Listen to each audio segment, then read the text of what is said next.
Today I am jumping for Cholla.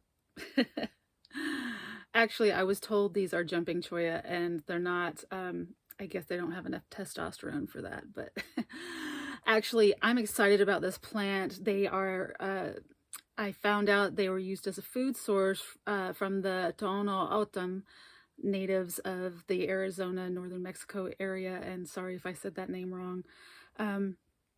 But this plant is incredible. So what I did was I dug terraces and ditches all along my hill to prevent erosion, but I also just took one of the spines off of the cholla and stuck it in the ground, and I'm just letting the rainwater water them, and they're growing. And so what I learned is that the Tohono O'odham people harvested the flower buds in the spring, and they're highly nutritious as far as, like, they're supposed to have, a teaspoon of them have as much calcium as a glass of milk from what I heard.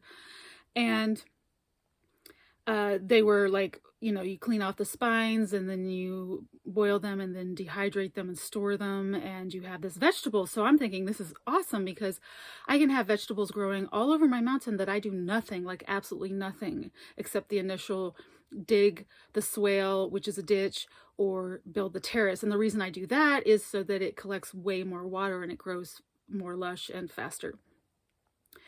So, but now it's September, and I read that you can also eat the little leaves. I guess that's what you call them. They're not exactly pads, but the little sections that grow on it. So I went and I picked a young one because, the young ones are good. And just stuck it in the fire to burn off all the spikes, and that actually cooked it because I had it in the fire for like a minute or two. You got to make sure you get all the spikes off though. That's like very important. And then I just sliced it up and ate it, and it's like tart, slimy. I like the slime. I don't mind it, but I'm looking at the shape of these and I'm like, these would be awesome, like rolled in like flour and like batter and fried, or and then dipped in stuff, or I mean there's just so many ways you could use these, but it was pretty exciting to, instead of just using the flower buds, to use those sections, whatever they're called. So basically I have food growing all over my mountain that I do nothing for, and it also feeds the wildlife.